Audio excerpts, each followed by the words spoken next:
一台加湿器竟可以杀人，而受害者大多数是小孩和家庭主妇。但奇怪的是，家里的男人却没有受到什么影响。更奇怪的是，这种病症一到夏秋冬季就消失得无影无踪，到了春天就会复发。男主从教授这里也是听得一脸懵，回到医院翻看受害者的病历，发现春天的发病率居然高达80%。男主想弄清楚，因为他的儿子和妻子都是受害者，儿子现在躺在医院，妻子更是不幸去世。小姨子却告诉男主，姐姐在去世前的5个月去你所在的医院做了体检，根本就没有查出任何问题。男主知道事情肯定有蹊跷，于是他找到之前的受害者家属，每家每户走访做调查，记录生前受害者可能发病的原因，但依然没有任何线索。看着儿子写的日记，再看妻子写的日常琐事，就在男主一筹莫展时，熟悉的声音回荡耳边。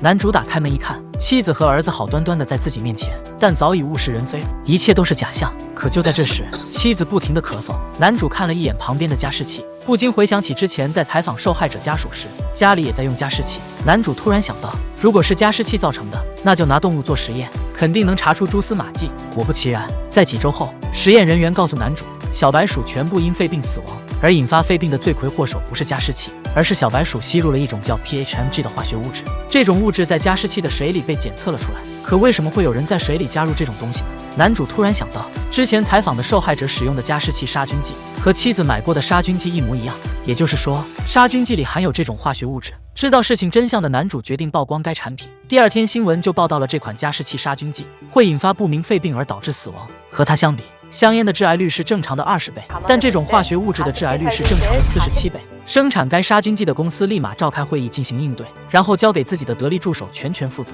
如果这件事做得好，就让他坐上分公司总裁的位置。随后，男人开始贿赂政府议员，承诺以后的选举他们会全权负责，同时派出手下对报道该杀菌剂的记者进行人身恐吓。而政府官员则出面让有关部门撤销了检查，并让所有律师不得接杀菌剂的案子。没办法的男主只能找到身为律师的小姨子，小姨子也没让人失望，找到自己非常相信的老师帮忙，把案子的相关资料交给了老师。随后他们召集了所有的受害者，签署了代理协议，为这次诉讼做了充分的准备。很快就到了开庭日，他期望的老师一直没有来，可等对方公司的辩护律师进来时，他发现居然就是自己的老师，虽然愤怒但又无可奈何。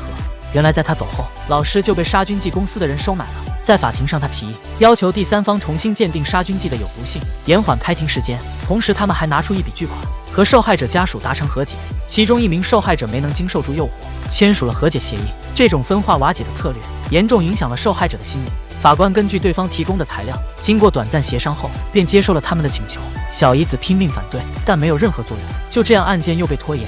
为了进一步证实杀菌剂的危害，小姨子找到更权威的专家出庭作证。然而，对手也找到第三方检测的负责人，在金钱的诱惑下答应制作假的报告并出庭作证。为了万无一失，对手还找到男主，提出一个让他无法拒绝的条件：免费为他儿子换肺。男主纠结了很久，但最终还是拒绝了。不久后，第二次庭审开始。在更权威专家的证词下，受害者再一次重拾信心，但对方直接拿出专家发表的文章，并指出对方在上面发表的观点和今天在场的证词不一致，导致法官直接废除了他的证词。接下来，检测机构的负责人出庭，并当场宣读检验结果：杀菌剂对人体没有任何的危害。小姨子当场质疑检验结果的真实性，可负责人说，当时有证人在检测现场，但意外的是，这人居然是男主。法官询问他负责人所说是否属实，男主沉默了许久才开口。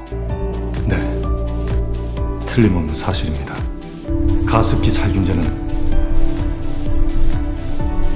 폐질환과 아무런 관련이 없습니다. 小姨子不敢相信，而现场的受害者们更接受不了这是事实。原来男主最后没有抵挡住诱惑，还是找到对手，两人达成了协议。很快庭审结束，所有的受害人将他团团围住，纷纷指责他办事不力。而回到办公室，见到小姨子的男主也只能连连抱歉，但此时的他已经无话可说。公司官司胜诉，所有的人都聚集到一起庆祝。而这里不但有小姨子的老师，就连他拜访过的证人也在现场。原来他们早就串通好了，男人如愿以偿坐上了 CEO 的位置，而老板则升职调往总部。可几天后，就在老板打算出国上任时，在机场被警方抓获。而男人坐在办公室，看着电视上的报道，独立检测机构负责人造假，杀菌剂被证实有毒。男人顿时泣不成声，像是感动，更是悔恨，因为他终于报仇了。原来他的家人也是杀菌剂的受害者，曾经可爱的女儿死了，妻子也患病在床。其实他早就将公司的杀菌剂送到国外进行过检测，为了报仇，他在等待一个时机。同时，给男主的那封信只有他和家人的照片。